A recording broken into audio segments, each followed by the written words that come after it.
Assalamualaikum warahmatullahi wabarakatuh. Alhamdulillahi rabbil alamin.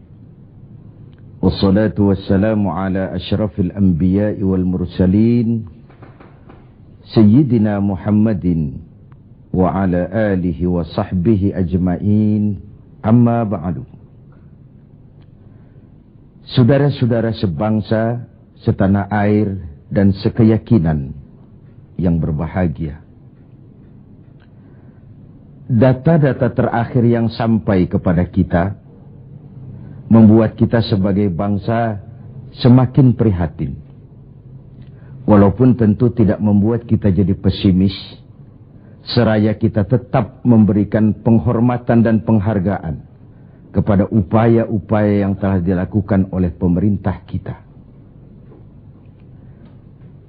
Data itu adalah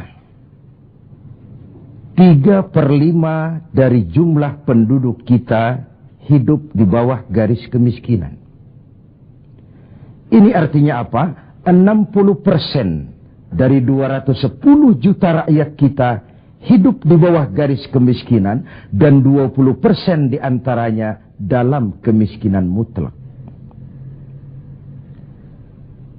Berbagai macam komentar orang, ada yang tetap dalam alur rasional memberikan analisa kenapa dan mengapa ini terjadi.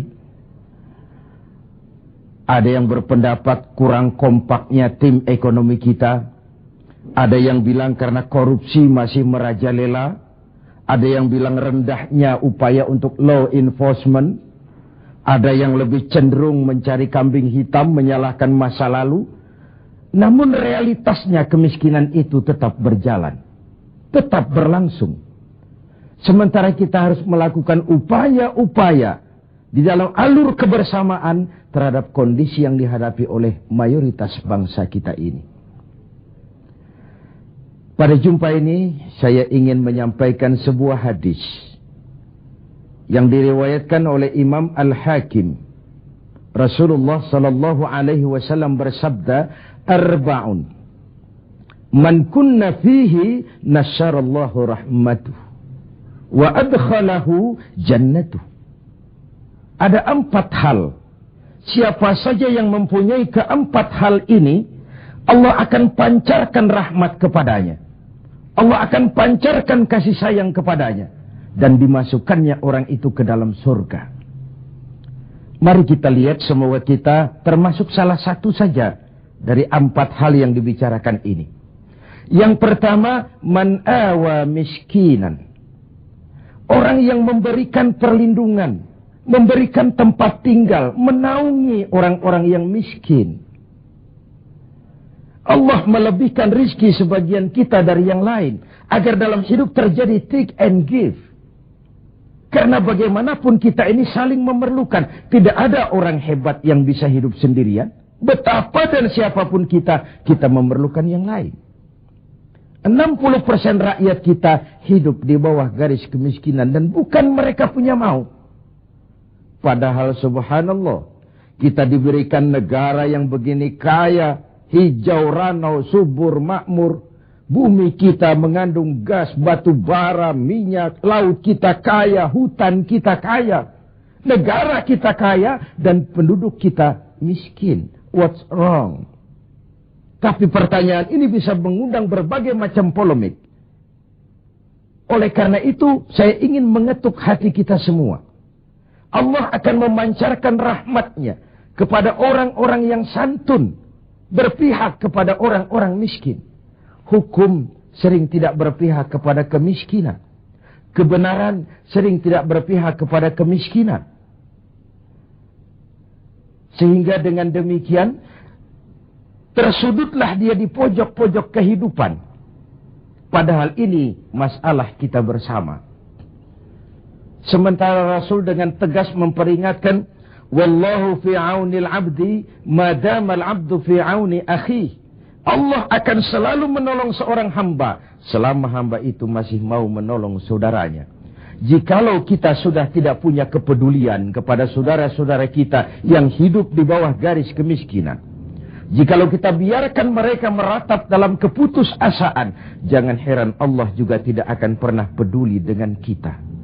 Sementara kemalangan apa yang lebih besar dalam hidup ini kalau Allah sudah tidak mau peduli dengan kita lagi. Rumah-rumah singgah tetap diperlukan. Pemandangan sehari-hari kita lihat anak-anak kita dalam usia sekolah terpaksa harus berjemur panas terik, terguyur hujan, tidur di tepi-tepi jalan oleh karena tekanan kehidupan, oleh karena sulitnya lapangan pekerjaan, oleh karena kemiskinan-kemiskinan yang dialami. Dan itu semua menjadi tanggung jawab kita untuk berbagi dalam kondisi yang seperti ini. Saudara-saudara sebangsa, setanah air, dan seiman yang tercinta. Dengan semangat ini, boleh jadi baju di rumah kita sudah tidak ada artinya. Tetapi ketika kita berikan kepada mereka, akan jadi besar artinya buat mereka. Sementara di rumah kita sendiri, kita sudah hampir lupa ada baju itu. Tidak tersentuh sama sekali. Beratkah kita memberikan sesuatu yang di tangan kita sudah tidak begitu berarti? Sementara akan jadi pengarti yang paling besar bagi orang lain. Satu sisi ada orang sakit perut karena kekenyangan. Sisi lain orang merintih karena kelaparan. Tidak bisakah kita menyisihkan sebagian saja supaya kita tidak berlebihan dan tetap sehat. Sementara yang lain juga tetap tidak merintih kelaparan karena kekurangan makan. Kemiskinan merupakan musuh kita yang paling utama. Dan biang keladinya adalah belum stabilnya perekonomian kita. Penyebabnya bisa bermacam-macam. Karena kurang kompaknya tim ekonomi kita, iya. Karena warisan hutang, iya juga. Baik hutang pemerintah maupun hutang swasta. Karena orang-orang para pemimpin kita belum mampu melakukan terobosan-terobosan ekonomi yang menggembirakan, iya juga. Tapi rakyat kita sesungguhnya, kita lihat. Di lintasan pintu kereta, itu kadang-kadang penjaga pintu juga, kereta masih di mana-mana, pintu sudah ditutup. Panjang sekali antrian itu. Truk, bus, sopir-sopir keringetan. Setengah jam nunggu kereta mau lewat. Ketika lewat keretanya memang 11 gerbong, panjang sekali. Si sopir truk, si sopir bus, si kenek yang kekeringatan itu, pantas saja lama kita menunggu sampai keringetan. Keretanya yang lewat panjang betul. Ada kepuasan batin. Sebaliknya bayangkan, sudah setengah jam nunggu, keringetan, kepanasan, haus, mencekik leher.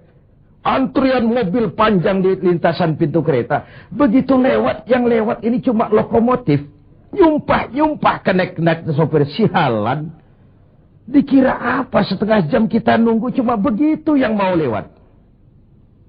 Ini artinya apa? Secara psikologis, rakyat kita ini mau menunggu. Rakyat kita ini mau berkorban. Rakyat kita ini mau memberikan apa yang mereka bisa. Untuk sesuatu yang besar. Untuk sesuatu yang monumental. Untuk sesuatu yang bisa merubah keadaan mereka.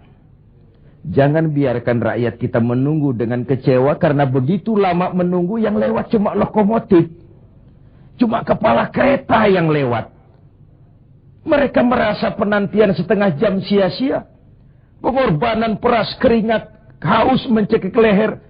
Jadi konyol ketika yang lewat cuma sebuah lokomotif. Begitulah. Kadang kita masih terkontaminasi oleh pola lama. Sebagian dari pemimpin kita masih memandang bahwa jabatan itu fasilitas dan kekuasaan. Lebih celaka lagi bahwa jabatan adalah jalan pintas untuk menuju kaya. Merasa giliran. Kemarin kan giliran kamu, sekarang giliran saya. Sepanjang jabatan masih dianggap sebagai fasilitas dan kekuasaan. Apalagi jalan pintas untuk menuju kaya, itu rampok. Negara sedang sakit. Ini musim kerja bakti. Pesta sudah selesai. Ini saatnya kita cuci piring.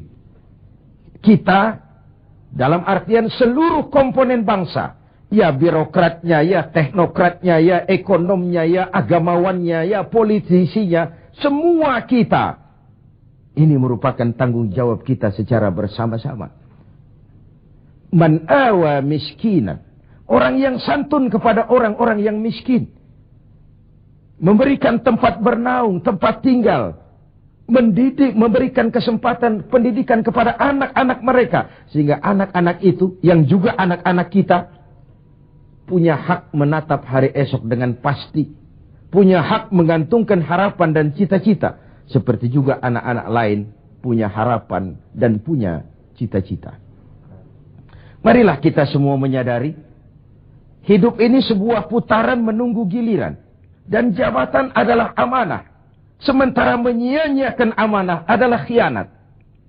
Lebih jauh dari itu, agama mengajarkan apapun yang kita miliki dalam hidup ini sebuah titipan. Harta, titipan. Jabatan, titipan. Ilmu pengetahuan, titipan.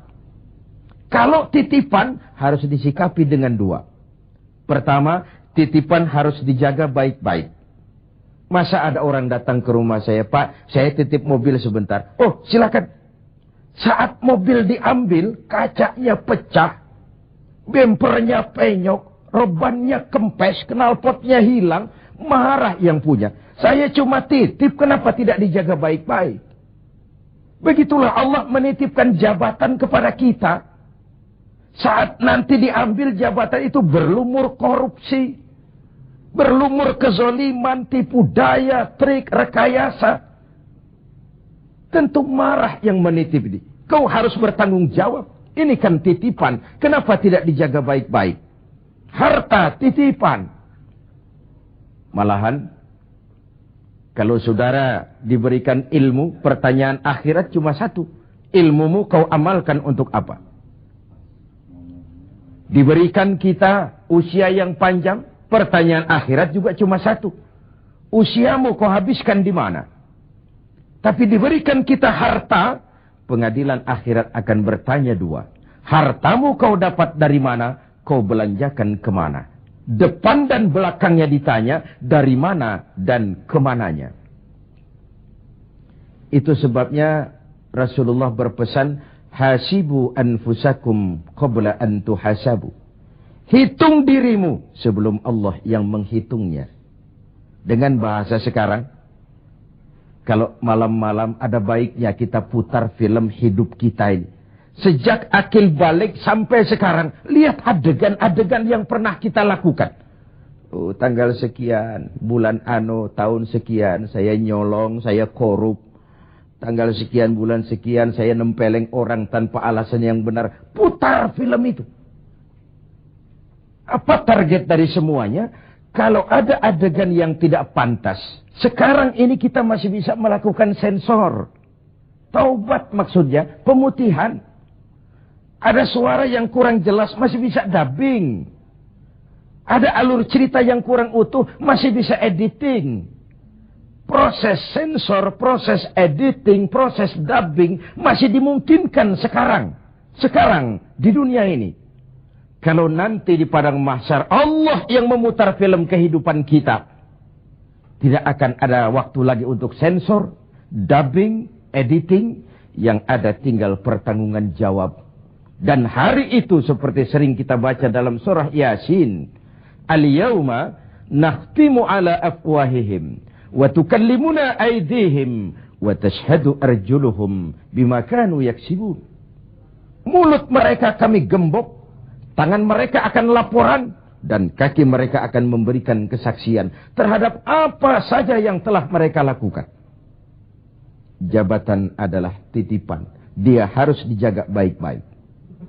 Yang kedua, kalau titipan tidak boleh membuat orang arogan, sombong. Dititipi, sekadar dititipi kok sombong. Apa alasannya?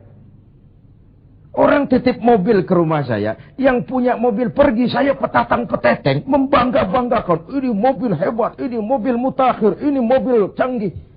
Mobil orang titip. Begitulah kita. Ini jabatan. titipan. Kenapa harus sombong? Ini harta, titipan. Kenapa mesti sombong? Ini ilmu pengetahuan, titipan. Kenapa harus sombong? Titipan tidak perlu membuat kita jadi arogan. Bahkan kalau dia jabatan itu top, kata orang Belanda, Leiden is Louden. Memimpin adalah jalan menderita. Pemimpin adalah orang yang kesepian. Di dunia diikat dengan berbagai macam aturan. Di akhirat akan dibuka perkaranya yang besar-besar. Kesepian karena pada dasarnya pemimpin mengorbankan privasinya. Bahkan keluarganya. Seorang presiden, seorang wakil presiden tidak punya anak, tidak punya ibu, tidak punya bapak, tidak punya paman. Yang punya paman itu pribadinya. Kalau presiden punya anak, lalu anak-anaknya jadi warga negara kelas 1, ikut-ikut ngurus negara, kan ini penyakit kita. Biarkan pemimpin sebagai pemimpin. Karena memimpin adalah jalan menderita. Dan pemimpin pada umumnya orang-orang yang kesepian. Ini musim kerja bakti. Hanya dengan semangat kebersamaan. Ke atas saya mengingatkan. Ke bawah saya mengimbau. Mari kita berbagi rasa. Dengan saudara-saudara kita yang hidup di bawah garis kemiskinan. Karena bukan saja ini tanggung jawab nasional, tapi juga tanggung jawab keagamaan. Seorang muslim baru sempurna imannya, jikalau dia merasakan apa yang dirasakan oleh tetangga sebelahnya.